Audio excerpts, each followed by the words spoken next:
Hello and welcome to Sounding Board, a community access television production of Soroptimist International of Novato. My name is Madalienne Peters and my guest today is Gina Vucci. And we'll start our topic today in a moment, but just first a little message about Soroptimist International. Soroptimist International is a global volunteer organization working to improve the lives of women and girls through programs leading to social and economic empowerment. Our topic today is about the United Nations and our experiences at the UN. The title is, What is the UN and How Does It Touch Your Life? Gina, thank you very much. I know you have a very busy life. I am very grateful to you for, first of all, sharing the experiences we had at the United Nations and then being available to come here and talk to us. So thank you very much. Thank you. Thank you for having me. So we certainly learned a lot. We had two experiences at the United Nations. One in March, so far, yes. One in March attending the Conference Commission on the Status of Women. And then the second one was in July it was high-level political forum. But the focus today is to provide a context for what the United Nations is. It is, and so I'm going to open it up. We have goals, the UN has goals. But I'd like to have you kind of kick off with your perspective, and then I'll go into sort of like the global goals of the United Nations. And we'll carry on and just have an informal conversation today. I think what I didn't know about the United Nations before attending, in part has to do with how the UN is structured.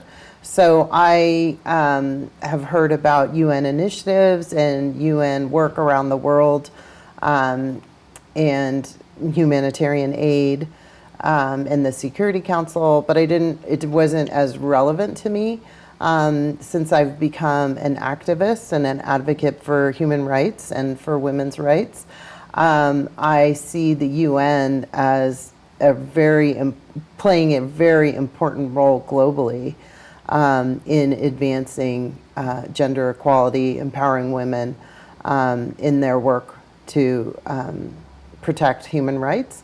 So I'll just back up and say when we went to the UN, I went there very earnestly with my ideas about what I wanted to do and change the world. And the UN in the United States is different. It functions differently than how it does in the rest of the world.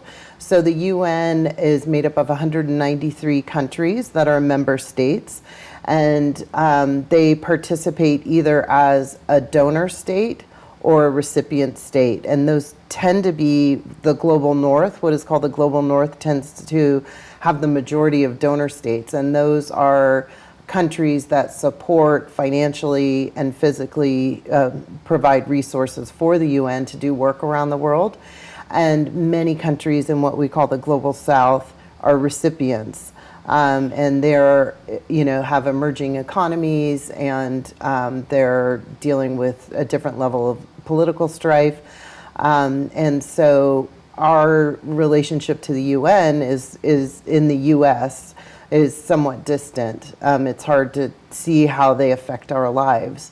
Whereas I was attending a session with a woman from Kenya, and they love the United Nations. They love the UN because the UN is boots on the ground, is helping them in their communities, in their local context. So I think that why we wanted to start our conversation, I think we're now doing a series. But I think why we wanted to start here is to basically open, I'm assuming there are other people like me who just didn't really understand the scope and scale of the work of the United Nations around the world. Wouldn't you agree? Oh, I definitely agree. And I think for me, I had a very general idea of the role of the United Nations, but nothing specific until actually we had that experience. Fortunately, 2 different visits to New York, where you and I were attending all the meetings we could, and certainly trying to get an understanding. And what I came away with is definitely a little bit more of an understanding of the structure and the purpose. But one of the things, and we did talk to people who were from other countries around the world, but we also I listened to people who were attending both UN conferences from different parts of the United States. And I realized that a lot of the goals, and I'm going to refer to this as the 2030 Agenda, which is the goals of the UN, where I thought they were, that the US or the UN was participating in serving recipient states. But then I came to realize that a lot of the problems that the UN was considering and addressing and trying to improve really affect every single one of the 50 states. And I think that's the impact for me. And if you'll indulge me for a moment, I know we have a visual, but do you remember all the talk and the posters on sustainable development goals? And the UN has a structure. They have 17 different areas that they're really trying to encourage governments, both in the United States at the local and state level, as well as internationally, to really help advance the quality of life for all peoples. And that's a global agenda. So we have a visual to kind of capture that. And that was very helpful for me because it created a framework that I can understand on a more detailed basis what the efforts were of the UN to promote sustainability, goodwill, gender equity, reducing poverty, increasing access to food and clean water and education and all of those things. So that helped me a lot. It also created a context for me to make a connection not only with the UN and the international goals, but it helped me understand better what I was trying to do as an individual member of our local community.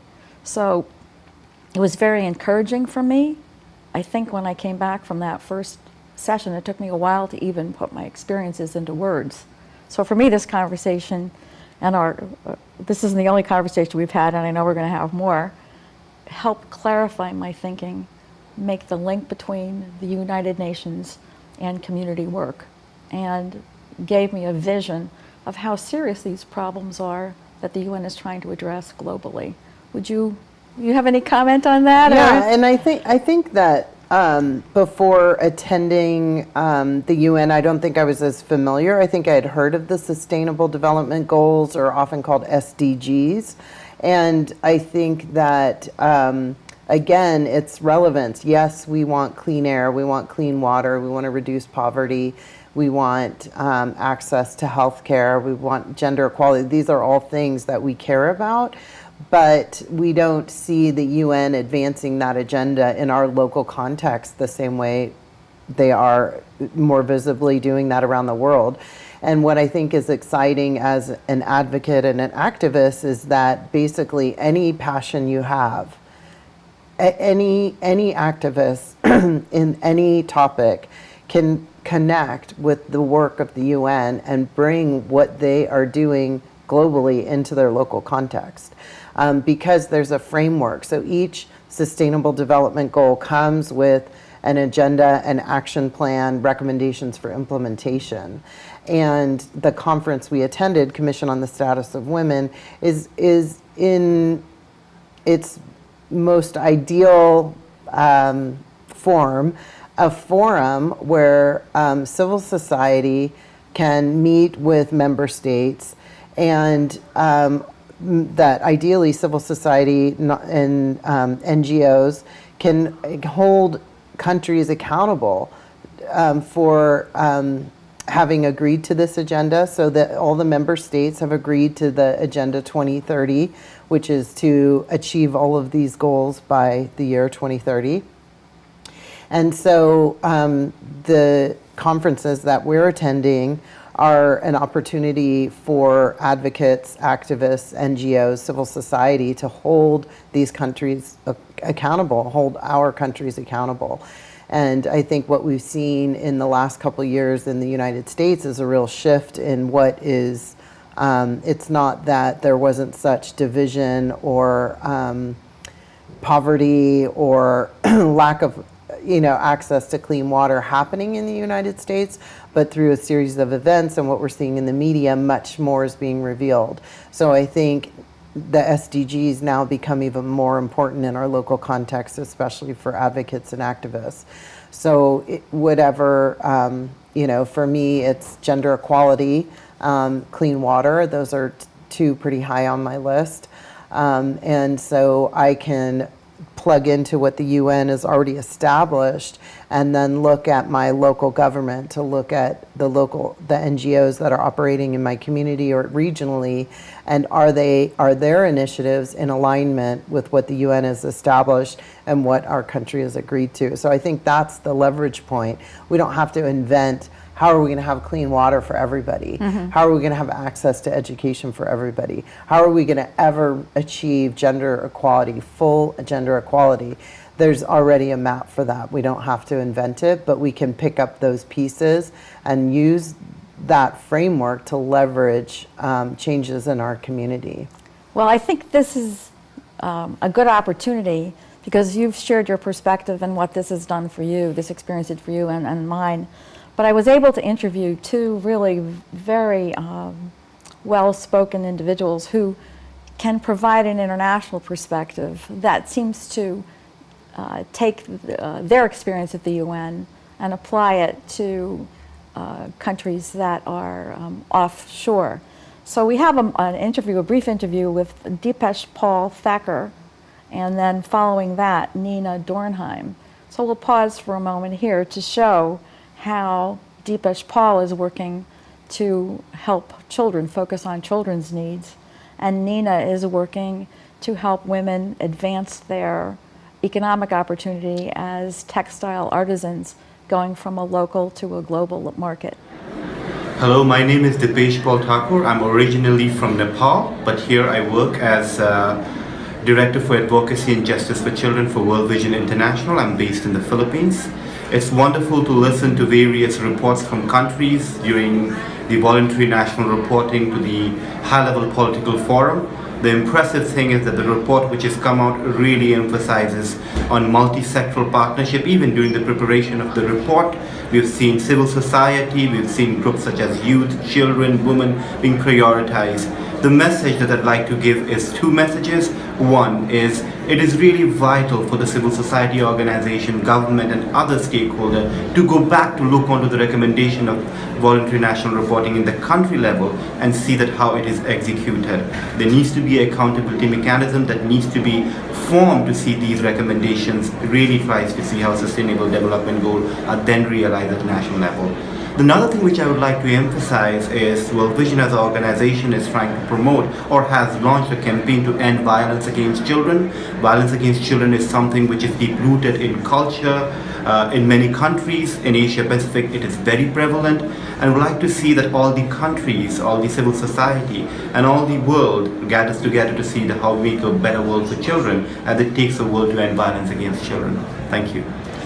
Hello, my name is Nina Dornheim. I represent an NGO called Hecho por Nosotros from Argentina, and our organization represents artisans, textile artisans in the Andes and Patagonia, and connects mainly a lot of times mainly women and indigenous people and people from rural areas to the global markets, to the local and global markets. And our goal is to have a more inclusive textile industry that also takes care of our environment for the future.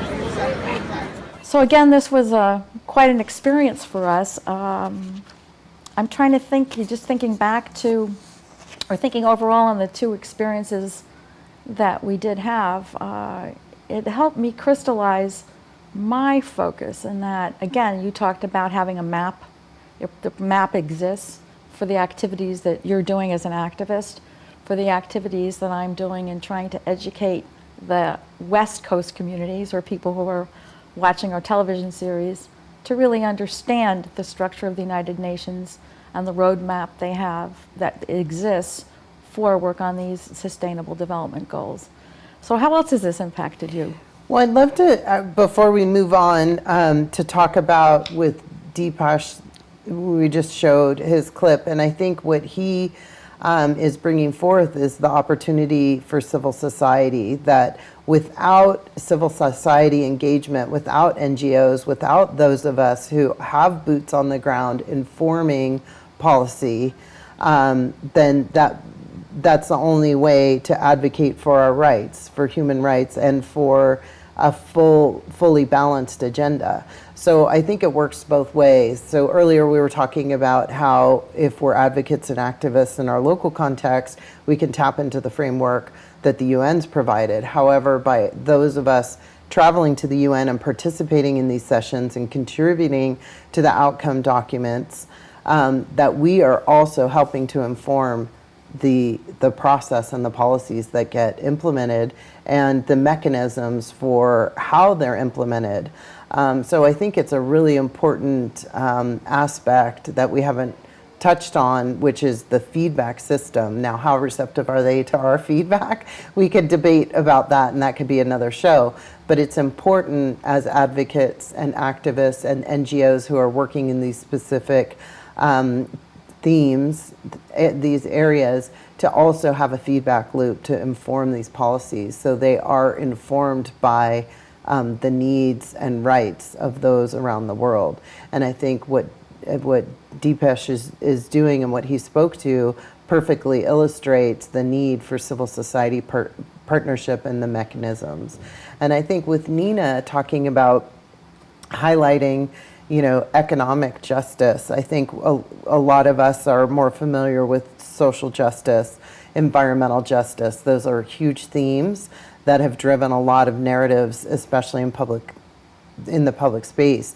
But economic justice, especially for women and girls around the world, we've shown, studies have shown that when we invest, or when a community is invested in the women, and they help the women in a local community develop skill sets that help them earn an income, and they can provide for their family in that way, they see reduced incidence of disease, they see increased education rates, they see a decrease in violence, in domestic violence, in terrorism. So we know that in a number of studies around the world in many different villages and communities, that when women are invested in and given economic opportunities, those areas flourish in all the ways that are ideal for a sustainable society to exist.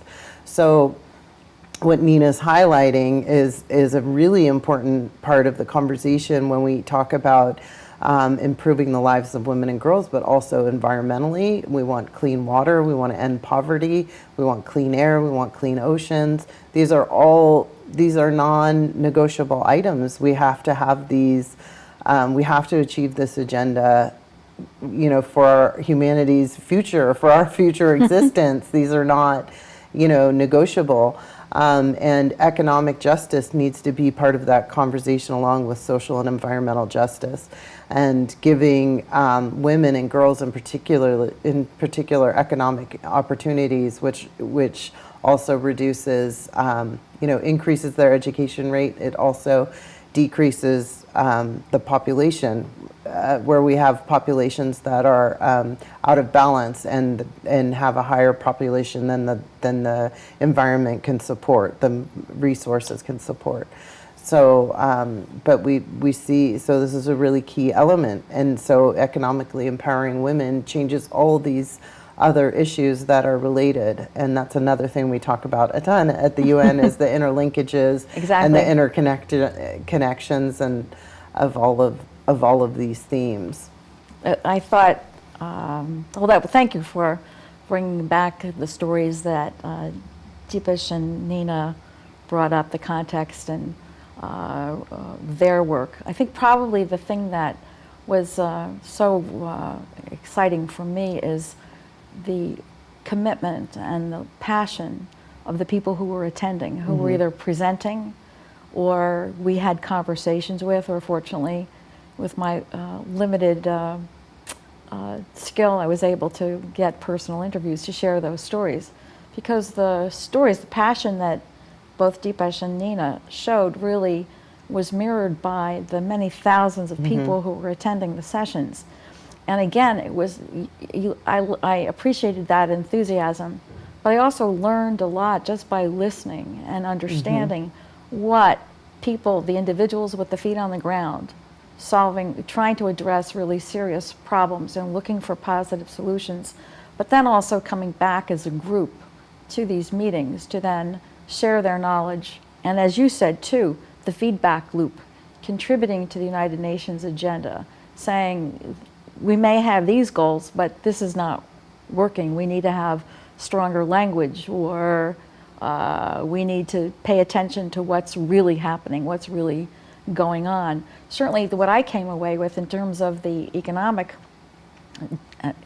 justice, which I think Nina's little presentation spoke to a little bit, is how that economic opportunities for women and groups in poverty are really severely limited and compromised by people who are making decisions at a very high level without necessarily an awareness of what that means at a local level. And so I came away with that understanding. I have to pay attention to what's going on globally. I can't just be comfortable in my own little community, because that's not enough. You know, certainly I watched you contributing to the language of the recommendations made to the United Nations. You were very busy there with your little group typing away, and then to see the language, to see the things like rural women were not represented, or indigenous populations not represented, or I mean all of the different people who are omitted from this impressive set of goals and the 2030 agenda. So that was all a new level of awareness for me. Anyway, when we could go on, I know that we're, the other thing that spoke to me was really understanding the intersection of poverty, women, and access to clean water. And I hadn't really looked at that issue in that light until it was brought out in actually several of the discussions in a line of presentations at the conferences, and actually at both sessions that we attended. So, but then it's not enough just to know about it. It's to come back and look at what we're doing in our community, what was needed in our own community, and also sharing the message with other people. So you and I are the self-appointed teachers of others from our experiences, which is a very enlightening, sort of a daunting job. So I'm happy to have you start this with us.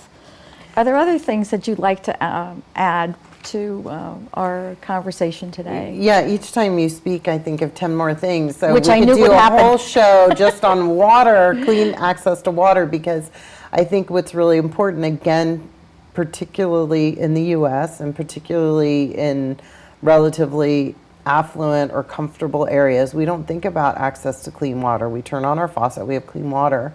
But even here in California, in Southern California, we have areas of California that do not have access to clean water.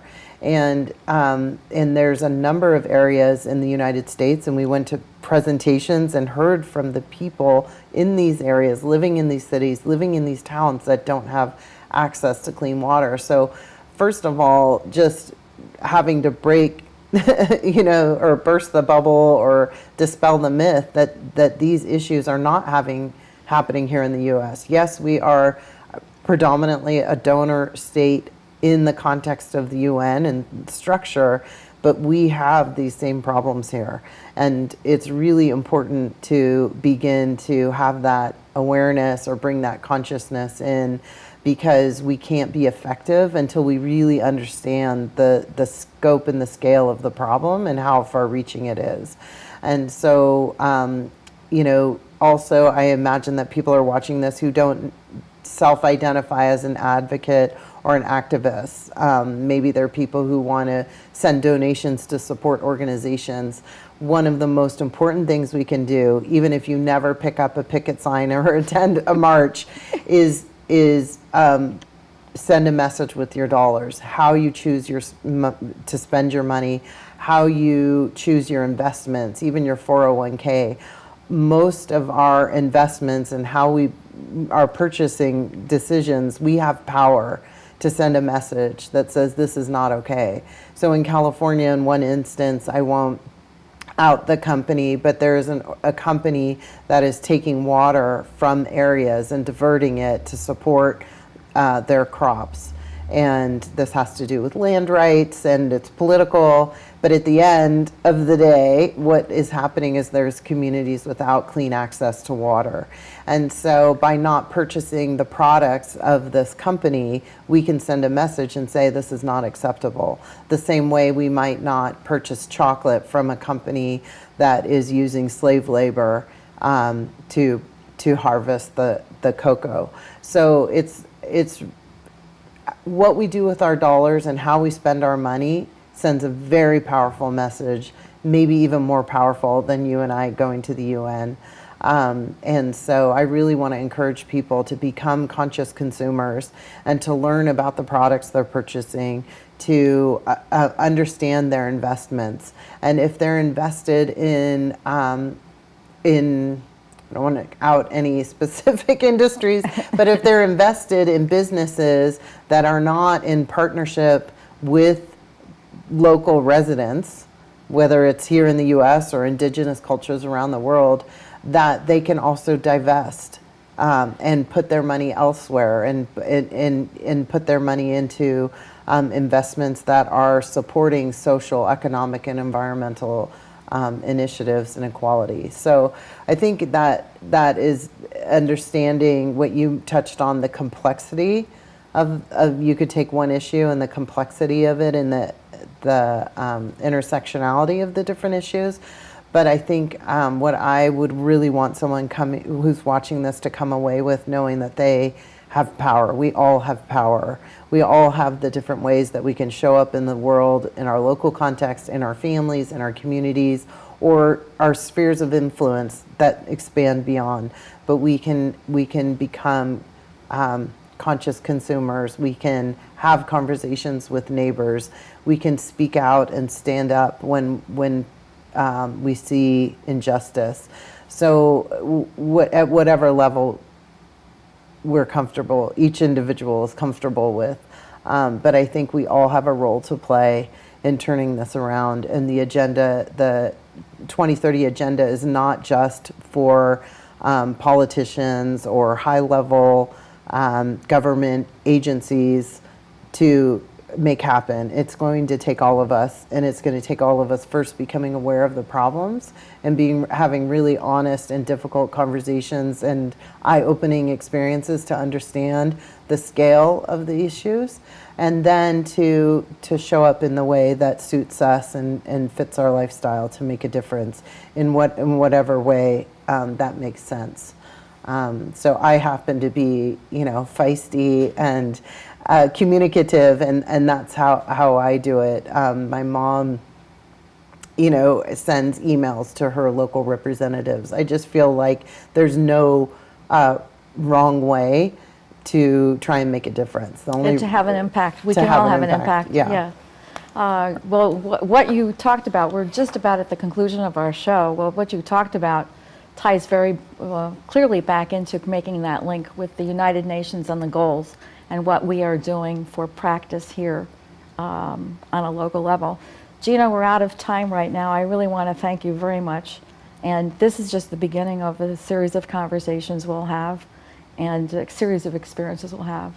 Thank you very much to Novato Community Television and to Soroptimist International of Novato for supporting Sounding Board, a community access television production.